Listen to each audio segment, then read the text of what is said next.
춘천이모 시리즈 28편 산사에서의 하룻밤. 이제 우려먹을 사골 국물이 다 떨어져 가는군요. 새 글을 써야만 한다는 압박감이 마구 밀려오네. 잠수 탈까? 지난 주말에 큰 사건이 있었어요. 여친에게 술 먹고 다 말해버렸어. 할 얘기 있다고 중국집에 데리고 가서 쭝 삼총사 먹으며 얘기했어요. 아, 여기서 말하는 쭝 삼총사, 짜장면, 탕수육, 빼갈, 내 살아온 얘기랑 집에 못 데리고 가는 이유. 처음엔 이 오빠가 미쳤나? 하더니 나중엔 경청해 주더군요. 그리고 울집에 와봤어요. 부적들을 보고서야 제가 농담한 게 아니라 느꼈나봐요. 근데 나보고 혹시 오빠가 갓 30둥이니?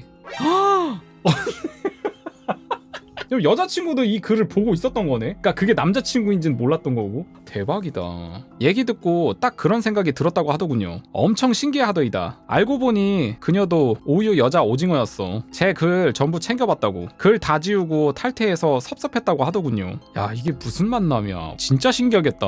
와, 요즘 짱공에서 논다 하니 지도 짱공 회원이래. 추천만 누르고 댓글 달고 어디 가서 불면 헤어짐이라고 함. 짱깨랑 생 양파 먹고 들어오는 바람에 절호의 찬스에 뽀뽀도 못하고 우아하게 커피만 마셨음.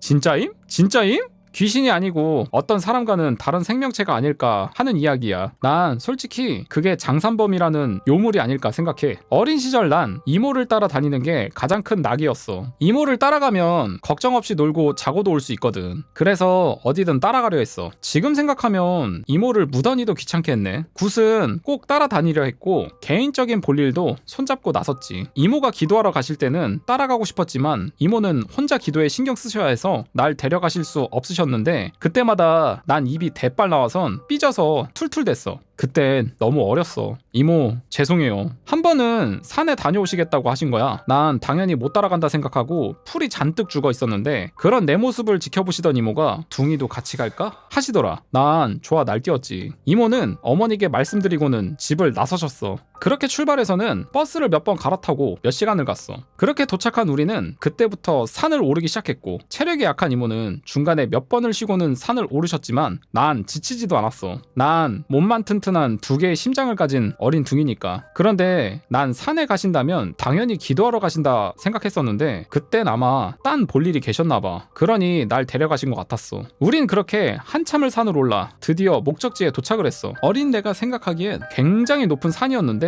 도봉산과 남산 정도만 본 내겐 그 산은 굉장히 높고 거친 산이었거든. 우리가 힘들게 도착한 곳은 작은 산사였어. 흔히 암자라 얘기하는 아주 작은 절이었어. 난 그런 곳엔 처음 가보는 거였어. 신기해서 우와 거리고 다녔지. 그곳은 바위 사이에 절묘하게 자리 잡은 작은 평지에 지어진 암자였어. 지금 생각하면 정말 절경인 곳이었어. 작은 앞마당 앞에 펼쳐진 내려다 보이는 산의 절경은 정말 그런 곳에 오래 살면 신선이나 산신이 될 것 같았어. 그때 그 암자 문이 열리고 스님 한 분이 나오셨어. 나이가 상당히 많은 노스님이셨는데 나이가 가늠이 안 되더라고. 분명 나이는 많으신데 피부가 팽팽하시고 피부에 광이 났어. 지금 봤으면 분명 땡기셨나 보네 했을 거야. 그분은 그 암자의 주인이시자 주지 스님인 비구니 스님이었지. 두 분은 오래전부터 잘 알고 있던 사이였나봐. 아주 반가워하며 손을 잡고 인사와 덕담을 하시고는 비구니 할머니는 날 보시고는 네가 30둥이구나. 참 고놈 희한하게도 생겼다 하시는 거야. 난 처음 뵙겠습니다. 30둥이입니다. 씩씩하게도 인사했지. 그리고는 두 분은 방에 들어가셔선 신나게 프리토킹을 시작하셨네. 난 암자 탐험을 시작했지. 거긴 내게 신세계였거든. 여기는 뭐지? 난 대용적격인 건물부터 쓸고 다니기 시작했지. 그 암자가 부처님 모신 대용적격인 한 칸 건물이 있고 앞엔 작은 앞마당 그리고 절벽, 옆으로 방 한 칸과 공양간, 그러니까 부엌, 공양간이 딸린 작은 부속 건물이 있는 그런 암자였지. 난 암자 뒤에 있던 앞마당보다 훨씬 넓은 뒷마당까지 다 탐험하고 뒷마당에서 흙장난을 하며 놀고 있었어. 시간이 오후 5시쯤? 서서히 어두워지는 그런 시간이었어. 난 흙장난에 여념이 없었는데 그때였어. 누군가 날 보고 있다는 느낌이 들더라. 난 초식동물이야. 감각이 예민하거든. 난 고개를 들어 주위를 살폈는데 뒷마당 뒤에 산으로 올라가는 비탈 숲속에서 누군가 날 보는 느낌이 났어. 그땐 어려서 나도 그곳을 쳐다봤는데 시선이 느껴지는 그곳에서 하얀 대가리 하나가 떠오르는 거야. 꼭 하얀 삽살개 대가리 같은 게 떠오르는데 웃는 얼굴이었어. 동물은 대가리 맞으니 시비 노노. 와, 산에 웬 삽살개가 있지? 하고 신기하게 쳐다봤는데 서른둥아! 그러면서 이모가 막 허겁지겁 뛰어오시는 거야. 그러더니 날 급하게 안아드셨어. 이모 눈은 그 숲을 보고 있었고 우리 이모 옆에 번개 떨어져도 안 놀랄 뿐이야. 이모는 날 안으시고 궁디를 팡팡을 하셨어. 아우, 이 말썽장이. 잉잉잉. 내가 뭘? 애들이 흙장난한 게 잘못이야? 잉잉잉. 난 이모에게 안겨 방으로 갔어. 밥 먹어야지. 잉잉잉. 밥을 때리고 먹이냐? 난 밥을 맛나게 먹었어. 이모랑 스님은 무슨 말을 심각하게 하시며 식사를 하셨는데 고기는? 치킨은? 난 절밥에 고기가 없다는 걸 그때 처음 알았어. 그렇게 밥을 먹고 잠자리에 누웠어. 그 스님 울 이모만큼 문명을 거부하시더라. 발전기로 돌리는 전기불이랑 냉장고 끝. 아, 축전지는 있었겠네. 발전기 밤새 돌아가진 않았으니 스카이라이프라도 좀 다시지. 그리고 씻고 잤어. 와, 그 초저녁에 난 이모와 노스님 사이에 끼어 잤지. 근데 잠이 안 오더라. 스님과 이모는 너무 편안하게 주무시는데 난 너무 일찍이라 잠이 안 오는 거야. 그래서 난 뒤척이다 방문 밖을 바라봤어. 창호지를 바른 밖은 대낮처럼 밝았어. 밖에서 창호문으로 달빛이 쏟아져 들어오던 방이 참, 그 자장가 있지?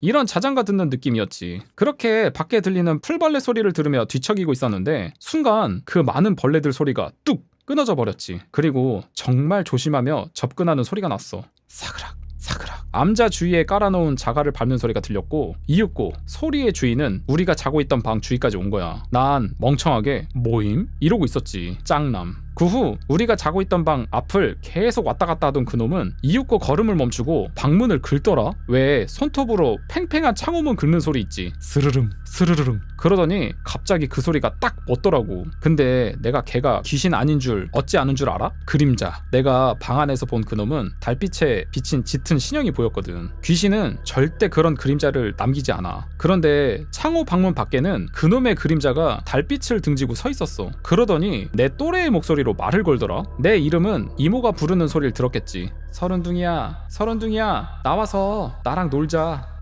나와서 놀자. 이러고 정말 애기 같은 목소리로 얘기를 거는 거야. 그 목소리가 정말 섬찟하고 감정이 없었는데 마성의 목소리였어. 나는 요물이다. 그런 목소리 안 나가면 안 될 것 같더라. 난 몸이 자동으로 움직이는데 방문을 열려는 순간 누가 덥석 잡았어. 돌아보니 이모였는데 주무시는 줄 알았던 이모랑 스님이 어느새 일어나 앉아 계시는 거야. 이모는 날 부둥켜 안으셨고 스님은 가부좌로 방문 앞에 앉아 불경을 외우셨는데 내가 불교에 대해선 너무 몰라서 무슨 불경인지는 몰라. 근데 난 너무 나가고 싶었다. 막 이모 품을 벗어나려 발버둥 치다가 이모 팔목을 깨물었어. 이모는 아야! 하고 비명을 지르셨지만 날 놓아주진 않으셨어. 한참 후 밖에 있던 그놈은 창호문의 자갈을 한 줌 던지고는 사라졌고 그제서야 노스님과 이모는 깊은 한숨을 쉬셨지. 두 분의 이마엔 땀방울이 맺혀있고 깊은 한숨을 쉬셨는데 노스님이 그러시더라. 얘는 다신 데려오면 안 되겠다. 이모도 괜찮은 줄 알았다며 죄송하다 하셨어. 그러고 자고 일어났는데 이모는 웃으며 내 얘기를 들으시고 꿈인가 보다며 웃으셨지만 나 그때 봤어. 이모의 한쪽 팔목에 새겨진 깊은 내 이빨 자국을. 라고 하면서 춘천이모 시리즈 28편이 마무리가 되었습니다. 삽살개 같은 거?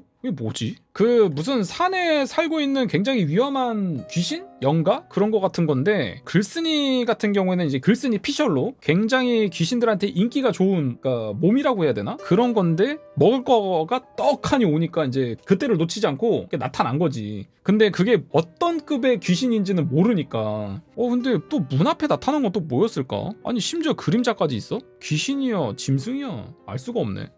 춘천이모 시리즈 29편 이모의 딜레마. 오늘 얘기는 지난 여름 휴가 때 올렸던 얘기입니다. 올리다 쓴 거 다 날라가 유유. 집에서 바리바리 싸주신 집 놓고 이모네 갑니다. 흔들리는 차 아니라 짧게 끊어 댓글로 갑니다. 뭐라 마세요. 이미 한번 날렸어요. 유유. 오늘의 얘기를 시작할게. 들어봐. 우리 이모는 무업을 하시다 보니 가지게 되시는 남모르는 딜레마가 있어. 원하건 원치 않건 남의 운명을 들여다본 사람만이 가지는 갈등인데 오늘은 그 얘기를 해줄게. 예전 내가 대학생일 때 일이야. 그날도 난 이모네 집에 놀러 갔어. 마침 그날은 이모가 점사를 봐주시는 날이었어. 우리 이모는 언제나 찾아가면 점을 봐주시는 분이 아니야. 굿을 하시거나 기도를 가신다거나 특별한 볼일이 있지 않으시면 미리 예약을 받고 일주일에 3-4일 정도만 일을 하셔. 주 3일 4일 노동. 꿈같은 근무 조건이지? 언제나 이모네 집은 나에겐 최고의 힐링의 장소였지. 이모네 별채 사랑방에 누우면 세상만사, 마음도 너무 편하고 또 그렇게 잠이 잘 오기 때문에 난 낮잠 잘 때도 이모네를 종종 이용했거든. 역시 그날도 이모네 거실엔 점을 보러 온 사람들이 많았고 앉아서 순서를 기다리고 있었어. 이모가 예약받은 고객님들 이외엔 봐주시지 않는데도 항상 그랬어. 난 들어가선 한참 있어야 이모 보겠네 하고는 접수 받아주시는 누나께, 이모 제자님 지금은 대구에서 개업하심, 누나께 얼마나 걸릴 것 같냐고 하고 누나랑 얘기 좀 하고 있었어. 그러다 방에서 이모랑 고객님의 대화를 자연히 듣게 되었지. 신당 이용하는 고객님들의 대부분이 여자들인 건 얘기 안 해도 알겠지? 그분도 여자분이셨어. 방 안에선 30대쯤 되어 보이시는 여자분의 말소리가 들렸어. 근데 내용이 조금 꼬리한 거야. 내용을 요약하면 쉽게 얘기해서 결혼한 지 얼마 안 되었는데 남편이 좀 이상하다, 여자가 있는 것 같은데 어찌하면 좋을까요? 였어. 난 속으로 낄낄댔지. 이제 저 여자 이모한테 혼나고 쫓겨나겠네. 우리 이모가 절대 안 봐주시는 점사가 있는데 그건 결혼한 사람의 이성관계랑 유부남 유부녀들의 애정 같은 거야. 한마디로 결혼 생활에 중대한 이상이 생길 수 있는 얘긴 절대 안 하시고 유부남 사랑하고 그런 건 절대 용서가 없으셔.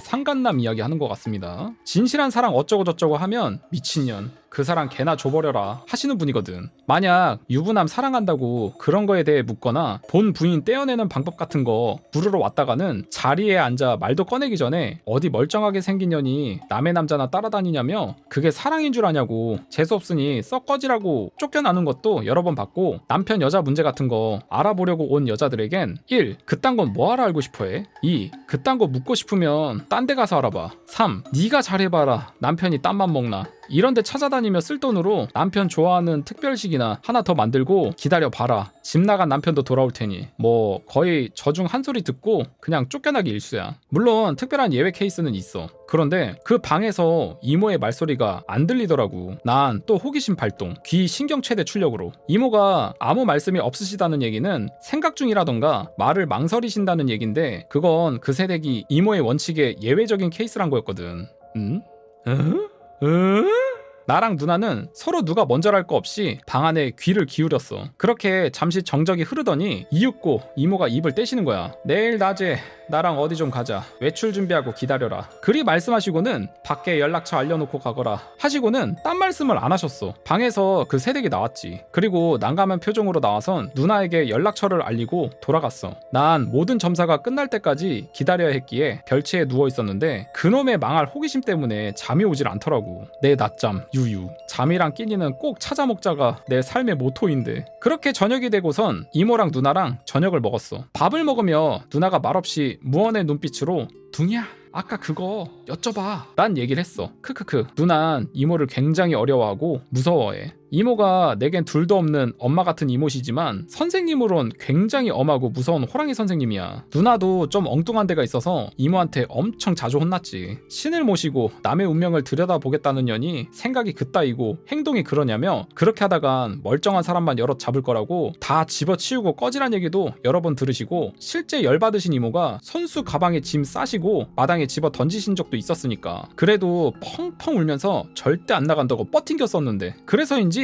이제는 제법 명성도 없고 한 사람의 무녀 몫을 훌륭히 하셔. 지금도 간혹 볼 때면 그때의 얘기를 무용담으로 자주 하시는데 끝은 항상 이모께 너무도 고맙다는 얘기로 끝나. 언제 이 누나에게도 좀 해줄게. 누나는 감히 손수 질문하실 용기는 없고 날 방패로 자신의 욕구를 충족시키려 했어. 내 수저 위에 고기를 올려주시는 이모를 보다가 슬쩍 질문을 했지. 이모! 사랑하는 둥이 이모! 아까 그 새댁 아줌마 무슨 일 생겨?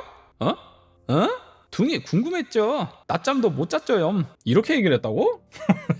그냥 이렇게 쓴 거겠죠. 그래놓고 안 알려줌 삐질 거임 하는 초롱초롱한 눈빛으로 이모를 쳐다봤어. 나의 남이 보면 몹쓸 애교는 그래도 우리 엄마랑 이모 이 두 여인네에겐 절대 반지급의 앱솔루트 파워를 발휘하지. 이모는 또 쓸데없는 호기심이라며 눈을 흘기시면서도 얘기를 해주셨어. 우리 이모가 결혼한 유부녀의 결혼 생활에 중대한 영향을 줄 수도 있는 훈수를 두시는 경우는 한 가지 경우일 때뿐이야. 둘이 같이 살면 절대 안 되는 경우 말이야. 노력에 상관없이 둘이 같이 사는 것만으로 것만으로도 두 사람 다 몸이 크게 상하거나 목숨을 잃게 되거나 최소한 한쪽이 복구 불능의 데미지를 입게 될 때뿐이거든.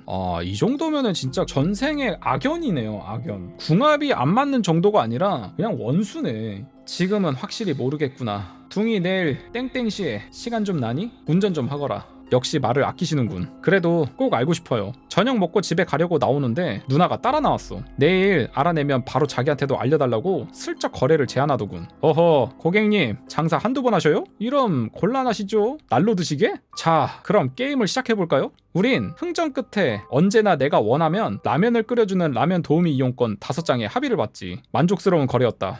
라면이요?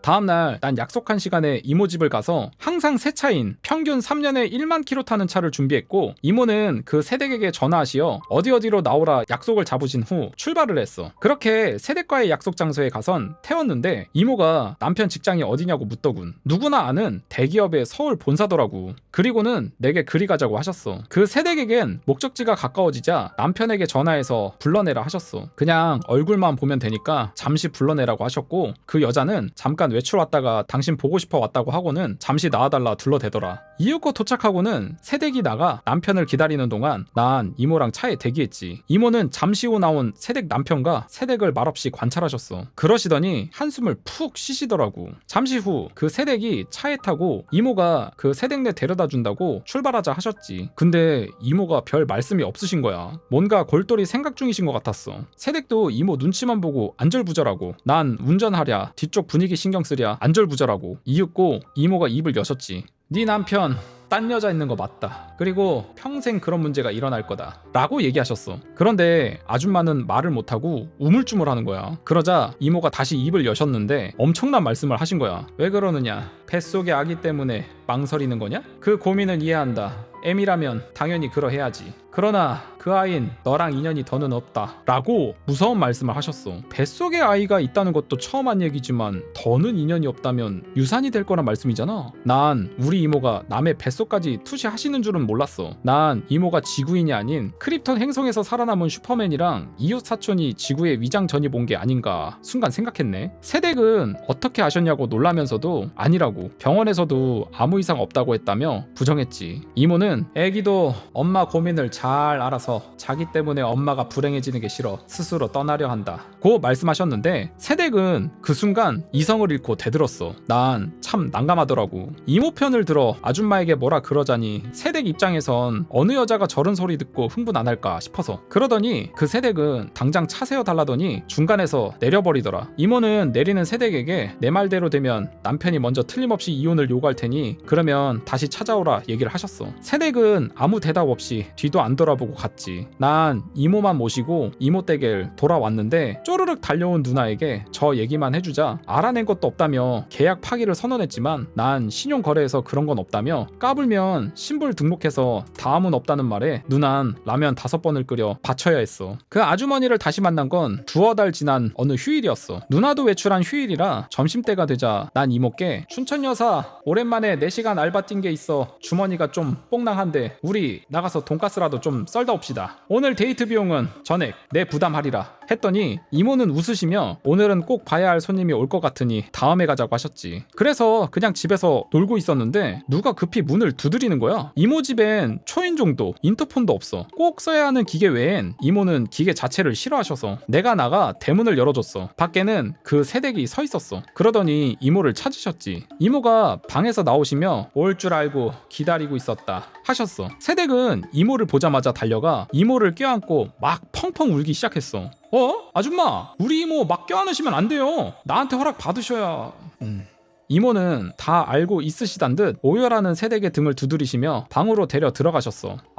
안 돼요. 나도 껴야 됨. 난 얼른 부엌으로 달려가 냉장고에서 아무거나 손에 잡히는 음료수 2잔을 들고는 이모 방으로 갔지. 실례합니다. 저 새로운 오유다방 미스 가시예요. 난 차를 들이곤 구석탱이에 조용히 앉았어. 이모가 나가라고 할까봐 조마조마했다 진짜. 그분은 이모와 만난 후 들은 얘기도 있고 해서 건강도 더 챙기고 남편도 예전과는 다르게 애기 때문인지 집에 더 충실해지는 듯하여 그냥 미신이다 생각하고는 생활에 충실하려고 애썼다고 해. 그러다 어느 날 갑자기 몸이 이상해서 병원에 달려갔는데 애기는 탯줄을 목에 감고 이미 숨져 있었다고 해.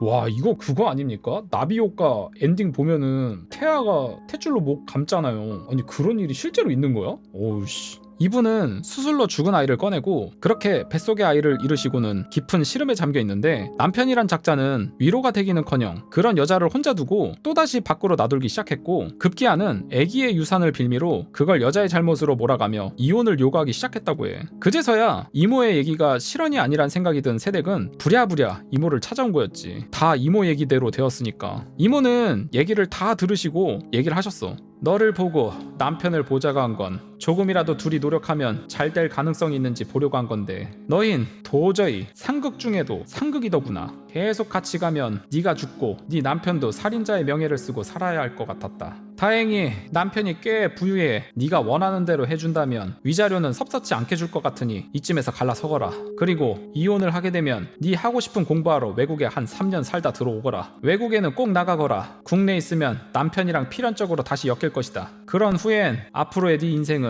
잘 풀릴 것이다. 이리 얘기하시는 거야. 이후 세댁은 합의 이혼을 했고 유학 수속을 끝내고는 공부를 하러 떠났어. 예술의 도시로. 이분 미술 학도셨거든. 이혼에 쉽게 합의해주자 남자는 기분 좋게 꽤 많은 위자료를 내놓았어. 떠나기 전에 이모께 인사를 오셨는데 나도 마음속으로 예쁜 세댁의 새로운 인생 장도를 빌었지. 그런 후 나만 아는 이 얘기를 누나한테 비싼 값에 팔아먹었어. 라면 끓이기 쿠폰 20장에.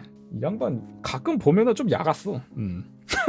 그리고 몇 년 후 내가 직딩 초창기에 이모네 갔다가 귀국한 세댁을 다시 만나. 귀국해 인사 온 세댁은 내가 첫눈에 몰라볼 정도로 예쁘고 세련되어져 있었어. 그분은 첫눈에 날 알아보시고는 무척 반가워하셨어. 덕분에 자연스럽게 이모 얘기 하실 때 꼽살이 끼게 되었는데 그분은 예술의 도시에서 공부하시고 돌아오셨고 그때 귀국전을 가지신다고 하셨지. 그쪽에선 유명하신가 봐. 그리고 유학 중 새로운 짝도 만나셔선 행복한 결혼 생활 중이시고 예쁜 아가도 있으시고. 그런데 이모 말씀처럼 외국에 안 나갔었으면 전 남편 때문에 힘드셨을 거래. 새로운 여자랑도 잘 안 되었던지 여자분 친정집으로도 찾아다니고 어찌 알았는지 유학 중에도 계속 전화해선 찾고 징징거리고 요점은 내가 잘못했어. 당신 없인 안 돼. 우리 다시 시작하자. 엉엉 이었는데 이미 세댁에게 그 남잔 이웃집 아저씨만도 못한 남이었고 차갑게 식은 애정은 그저 귀찮게 구는 날파리 같은 존재였지만 아무튼 국내에 있었으면 굉장히 피곤하게 만들었을 거라고. 이 남자는 나중에 같이 동거하는 여자에게 폭력을 휘둘러 그런 일이 여러 번이라 결국 깜빵에 가셨다죠. 세댁은 지금도 이모를 자주 찾아오셔. 이모네 집 거실엔 그분이 선물하신 큰 그림이 떡하니 걸려있지. 내게도 꽤 큰 그림 한 점 주셨는데 슈퍼 아저씨랑 친하게 지내서 얻은 처음처럼에서 나온 고준이 브로마이들도 걸 것이 모자란 판에 그런 고상한 그림은 안 어울려 한 귀퉁이에 치워뒀다가 화방에 팔았어. 아 저거 보고 한동안 선물 받은 그림 팔았다고 뭐라고 하시는 분들이 계셨는데 내가 좁은 방에 걸지도 못하고 그림만 상해서 다시 돌려드리려고 연락드렸는데 그 그림 팔아 필요한 거 사라고 하셔서 그런 거야. 난 그냥 별 기대 없었는데 화방에서 제시한 가격에 뒤로 넘어갈 뻔했네.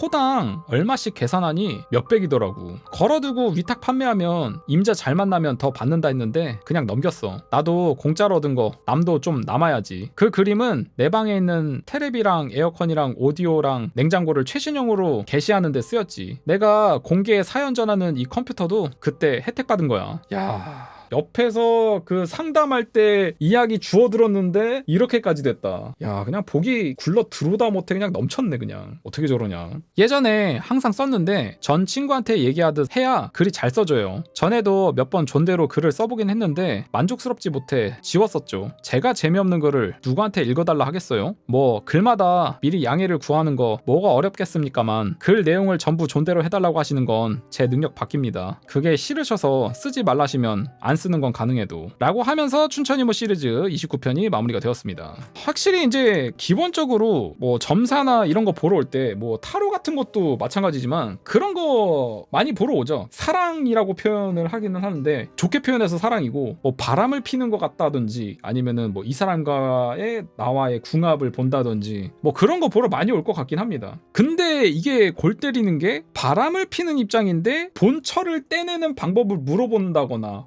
그런 걸 물어보러 오는 사람이 있구나. 그럼 매맞을만 하죠 진짜. 야 진짜 별의별 사람이 다 오는구나. 여튼 상담 잘 해주셔가지고 사람의 인생을 바꿔주신 이모의 활약상 이야기네요.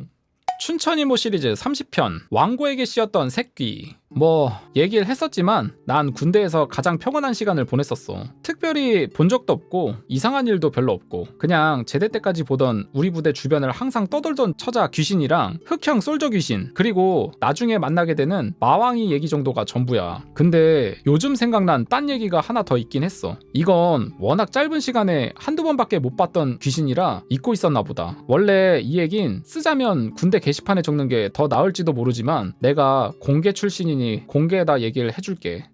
난 10년 전 어느 초겨울날 자대를 배치받았어. 11월 7일 군번이거든 내가. 그리고 설렘 반 두려움 반으로 자대를 갔어. 우리 사령부에서 그때 내 훈련소 동기랑 딱 2명만 그 부대를 배치받았거든. 동기지만 별로 친하진 않았어. 막 1학년을 끝내고 바로 군대를 간 나와는 다르게 그 동기는 대학원까지 끝내고 군대에 온 6살인가가 많은 형이었거든. 그러다 보니 동기라 반말을 하는 사이였지만 나도 좀 껄끄러웠고 한참 어린 동생인 내가 자기랑 친구처럼 지내야 하니 그 형님도 상당히 껄끄러웠을 거야. 아무튼 난 그 형님께 한 번도 존댓말을 한 적도 없고 형이라 부른 적도 없지만 그건 군이란 특수사회의 일이었으니 언젠간 꼭 한 번 만나서 사과드리고 두 손으로 공손히 술 한잔 올렸으면 하는 바람이긴 해. 그렇게 둘은 훈련소를 퇴소하고는 사령부에 있다가 우리 부대로 팔려갔어. 우릴 팔아먹은 인사장교는 자대생활 잘하란 말과 함께 우릴 어느 밤 TMO에 실어다 줬고 우린 낯설고 물서른 자대를 향해 밤기차를 타고 떠나야 했지. 그렇게 더블백을 맨 새까만 이등병 2마리가 역에 내려 부대가 있다는 방향으로 열라 씩씩하게 걸어가고 있는데 한참 가고 있는데 누가 뒤에서 빵빵거리는 거야. 돌아보니 웬 늑수구레한 아저씨 같은 군용 찝차더라고. 우리 보고 어디 가냐 묻길래 어느 부대 간다고 하니 타러 가대? 데려다 준다고 말이야. 어디 옆 부대에 마음씨 좋은 아저씨인가 보다 하고 탔어. 차를 타려고 보니까 앞에 2호차라고 흰 페인트로 스텐실 되어 있더라.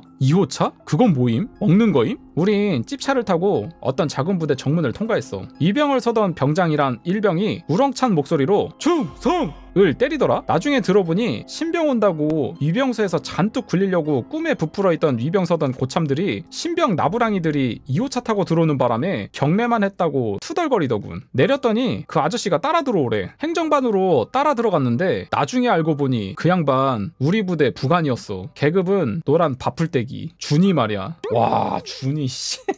그래서 2호차였구나. 그리곤 우린 신상조사 등을 하곤 내무반에 배치를 받았어. 동기는 1 내무반, 난 2 내무반. 우린 1, 2, 3 내무반이 있었는데 3 내무반은 특수보직과 통신병이 쓰던 내무반이라 우린 해당이 안 되었지. 난 내무반에서 신병대기 기간을 보냈어. 여자들을 위해 얘기하자면 신병대기 기간은 3일 동안 정말 아무것도 안 시키고 내무반 한 구석에 앉혀두는 건데 밥 먹으러 갈 때 외엔 계속 앉아만 있어야 하는 나름 더 힘든 시간이야. 차라리 아무거나 시켜주면 마음이 더 편할 건데. 보통 2주 대기를 하긴 하거든요. 병아리 기간인데 저 때는 3일밖에 안 됐었네. 이렇게 뭐 병아리 같은 거 뭐 이렇게 달고 노란 견찰 같은 거 다는 경우도 있는데 저가 군대에 있을 때는 2주였는데 그래서 2대기라 그랬나? 그랬던 것 같은데 명칭이 기억이 안 나네. 내가 그 고참을 처음 본 건 신병 대기 기간이 끝난 어느 불쌍한 이등병 첫 주였을 거야. 저녁을 먹고는 한참 어리버리하면서 눈치 보며 내무생활 중이었는데 갑자기 앞문이 벌컥 열리더니 모자에 5대 장성의 표시인 병장 계급장을 단 처음 보는 고참이 하나가 들어오더라. 근데 내무반 전 인원이 일어나 인사하기 바빴어. 잘 다녀오셨냐고 하며 경례하기에 바빴거든. 말년 병장이구나. 나중에 알았는데 말년 휴가를 갔던 거라 난 본 적이 없었던 거지. 그 고참은 우리 부대의 우리 내무반인 이 내무반의 왕고였었어. 하늘 같은 왕고는 대충 건성으로 인사를 받더니 가져온 가방을 침상에 던져두곤 벌렁 들어누웠어. 그리고는 그때서야 못 보던 신병을 보고는 흥미를 보이는 거야. 난 침상 끝에 각 잡고 앉아 있었거든. 야 신병! 네! 이병! 갓! 서른둥이! 난 우렁찬 복창과 함께 왕고에게 뛰어갔어. 그놈은 누워서 일어서지도 않고 있었지. 내가 그 고참의 발 앞에 서자 의례적인 질문을 하는 거야. 집이 어디냐? 학교는 어디 다녔냐? 등등. 특이했던 건 원래 군대 가면 모든 고참이 물어보는 게 있거든. 누나 있냐? 여동생 있냐? 애인 있냐? 나도 그 왕고 오기 전까지 한 100번은 넘게 그 질문을 받았을걸? 난 셋 다 해당 사항 물어서 좀 괴롭더라고. 힝. 그런데 특이하게 그 왕고는 그런 질문을 안 하더라고. 난 속으로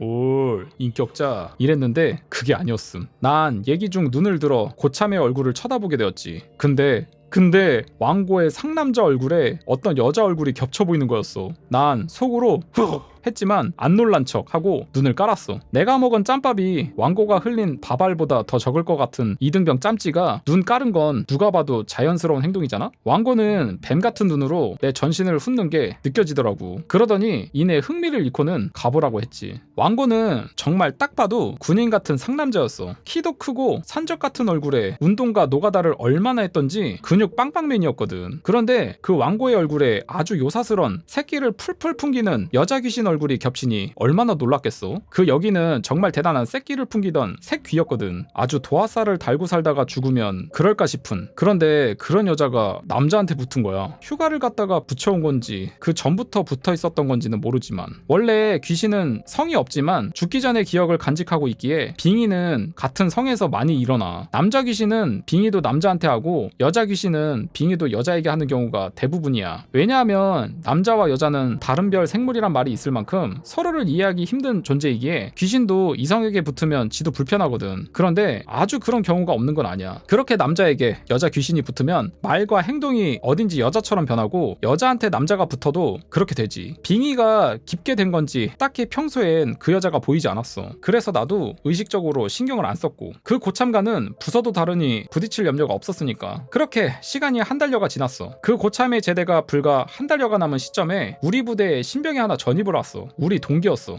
말년 휴가를 갔다 왔는데 한 달여가 남았다고? 기간이 이게 맞나? 보통 말년 휴가는 이제 전역하기 전에 나가거든요. 그래서 붙여갖고 이제 바로 전역 땅 하고 나가는 경우가 많은데 이 양반 같은 경우는 좀 빨리 갔다 왔나 보다. 여튼 우리 동기였어. 해병대처럼 기수가 딱 나눠진 부대야. 기수 따라 고참 후임이 정해지지만 육군은 안 그래. 인원도 많고 사단 출신, 논산 출신 등 여러 출신이 있기 때문에 애매하거든. 그래서 보통 부대에 따라 전통적으로 동기 끊는 법이 있는데 우리 부대는 2달을 끊었거든. 2달이나 끊었어? 너무 갭이 큰데 이거는? 2달이면은 나중에 생판 후임 같은 애가 들어오는데 걔랑 동기야. 이게 좀 골 때리거든요. 누가 봐도 어리버리하고 걔 후임 같은데 나랑 동기래. 2달은 너무 큰데? 원래 한 달로 끊는데? 야, 골 때린다. 1, 2월 달 입대자가 동기이고 3, 4월 이런 식으로 해서 마지막에 11월 군번과 12월 군번이 동기였거든. 잊지도 않는다. 전입 온 신병이 12월 27일 군번이었어. 나 11월 7일 군번인데.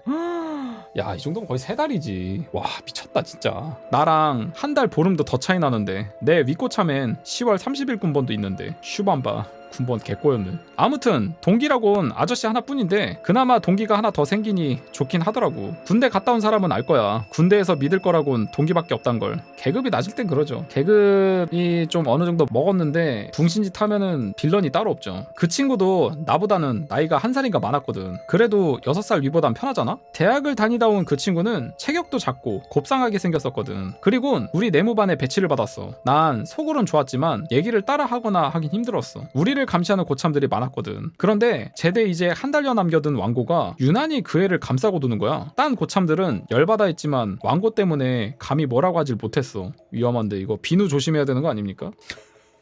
그저 저 인간 제대하면 보자고 별을 뿐이었지. 그렇게 시간이 흐르고 어느 휴일 난 밀린 빨래를 하고는 부대 뒤에 있던 건조장에 빨래를 널러 갔어. 다친 마왕이를 만나게 되는 그 건조장이야. 그런데 건조장 한 구석에 그 동기가 있는 거야. 난 반가워서 그놈과 얘기를 하려고 갔더니 울고 있더라고. 아하, 이거 비누 주웠네. 큰일 났네. 이거 어떡하냐. 아씨, 조졌네 이거. 나도 이등병의 고달픔을 몸소 느끼기에 딴 말은 못했어. 그냥 힘이 들어 그런가 보다 하고 아무 말 안 하고 힘들어도 우리 잘 참자는 위로만 하고는 주머니에 있던 아껴뒀던 찌그러진 초코파이를 줬더니 거부하더라. 이런 사치스러운 새끼. 감히 군바리가 초코파이님을 거부하다니. 난 빨래를 널고는 얼른 자리를 피해줬어. 그래, 실컷 울어라 하고 말이야. 그리고 그 일을 잊고는 며칠이 지났어. 전투체육의 날이었어. 군대에서 전투체육 시간은 그냥 공 차는 날이야. 난 이미 고참들이 인정한 개발이었으므로 당연히 공 잘 차는 고참 대신 보초를 서야 했는데 그날은 웬일인지 보초 교대를 안 하는 바람에 나도 연병장에 공 차는 거 구경했지. 우리 대장과 간부들 팀이랑 사병팀이 붙었지. 결과야 뻔하지만 우린 나름 열심히 응원하는 척 했거든. 우리 부대장은 이미 계급 정년에 걸린 고참 대위였어. 원래 우리 부대가 부대장 티오가 소령인데 우리 부대장은 대장이 되고도 당연히 다음 년에도 진급될 줄 알았는데 진급을 못하고 2년인가가 지나 그해 진급이 안 되면 강제 예편이라 열심히 우리 부대 관할 대대장 똥꼬를 닦으러 다녔지. 우리 대대가 갔다가 볼일 좀 보고 오려면 하루 온종일 걸릴 만큼 멀었거든. 보통 한두 달에 한 번꼴로 대대장이 왔었는데 대대장 뜬다는 얘기만 나오면 내가 전역하는 날까지 벌써 이틀 전부터 부대 전체가 들썩거렸어. 당연히 난 부대에 중령 본 게 가장 높은 계급이야. 그날만 빼고 말이야. 한참 전투 축구 중인데 갑자기 부대 정문 쪽에서 엄청난 목소리로 충성! 때리는 소리가 들리는 거야. 부대 사병들, 간부들 할 거 없이 모든 인원들 눈이 정문 방향으로 일제히 향했는데 어머나 세상에 무슨 찝차 여러 대랑 헌병이라고 쓴 민간 차량까지 줄줄이 부대 정문을 통과하더라고. 잠시 벙쪄있던 부대 간부들과 대장이 차를 향해 일제히 뛰어갔어. 차에서 장교들이 막 내리는데 우리 대장보다 밑에 있는 사람은 하나도 없네. 대위가 채 말단이고 소령, 중령에 대령까지도 하나 있고 헌병대 차에선 헌병 부사관부터 정복 헌병들까지 줄줄이 내렸어. 잠시 우리 대장이랑 본관 앞에서 얘기를 나누더니 CP로 올라갔어.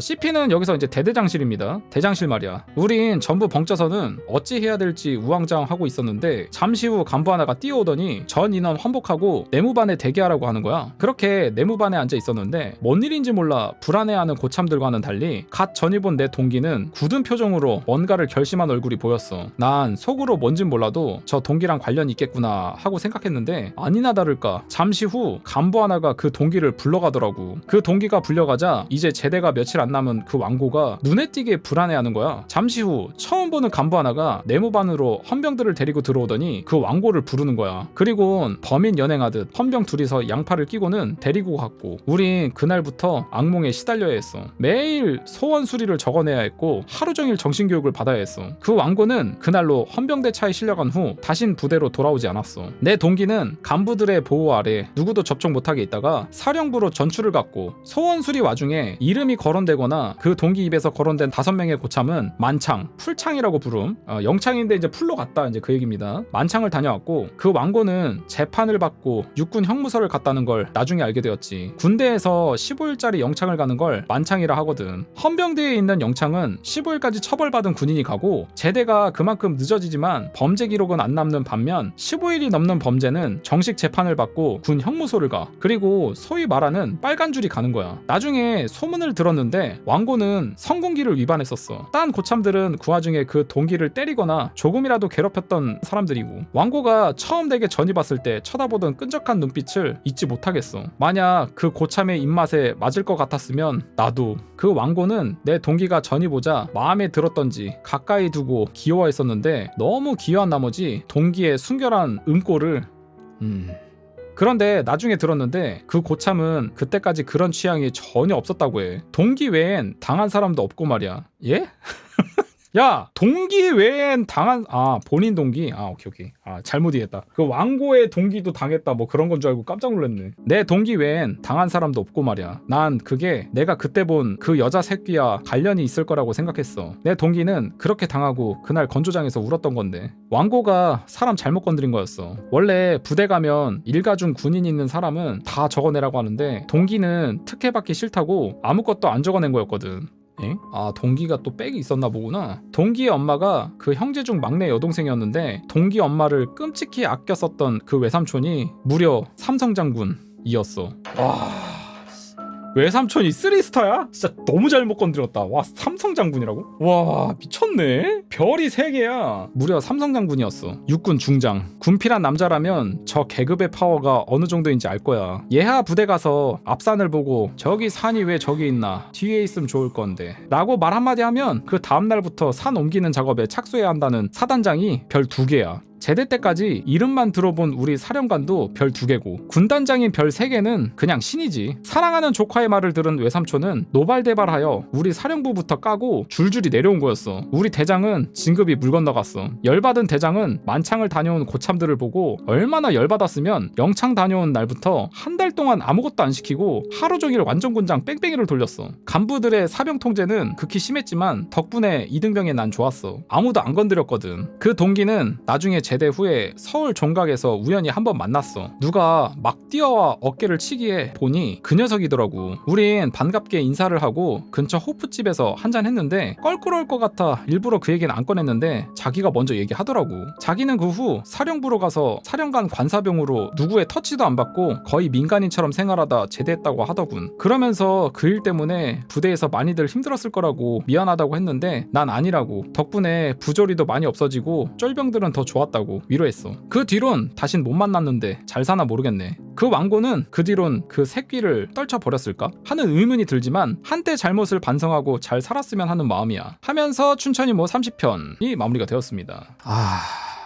이게 참 그 군대에서 저렇게 일 터지면은 다녀오신 분들은 알겠지만 끔찍합니다. 진짜 전체 다 조사가 들어가기 때문에 너무 힘들어지거든요. 일단 고참들은 죽어나는 거고 그 다음에 이제 저런 일이 생기고 난 후부터는 고참들이 이제 후임병들을 거의 쓰레기 취급을 하기 시작합니다. 그러니까 패급 이런 애들을 걸러내기 시작해. 그래서 이제 편애를 한다 그러죠. 이제 정치가 시작되고 피바람 불고 이제 안에 내부 분위기도 안 좋고 하여튼 많이 피곤해집니다. 물론 이제 그 간부들도 뭐 마음의 편지라고 하죠. 하여튼 뭐 그런 거 받은 게 있으면은 경계가 들어가긴 해요. 너네 조심해라. 사고 치지 마. 뭐 이런 식으로 이제 계속 주의가 들어가긴 하거든요. 근데 말년병장 같은 경우에는 이게 저는 사실 참 이해가 안 가는 게 그 말 많잖아요. 말년 같은 경우에는 떨어지는 낙엽도 조심해야 된다. 그런 말이 있어요. 그렇기 때문에 저렇게 행동하기가 사실 힘들거든요. 귀신이 제대로 씌었나 보네. 저 같은 경우에도 말년 때는요 그냥 숨어 다녔어. 나는 심지어 후임들도 피해 다녔거든요. 피해 안 줄라 그러고. 이거 진짜 조심해야 되거든. 아니 괜히 재수없게 엮여가지고 내 저녁이 미뤄질 이유는 없잖아요. 그러니까 1시간이라도 빨리 나가고 싶은 데가 군대인데 도대체 무슨 정신으로 저렇게 군대에서 저렇게 사고 쳤는지 모르겠습니다. 하여튼 귀신이 뭐 제대로 들렸다 뭐 그렇게 생각할 수밖에 없네요. 붙어도 어떻게 그런 귀신이 붙냐.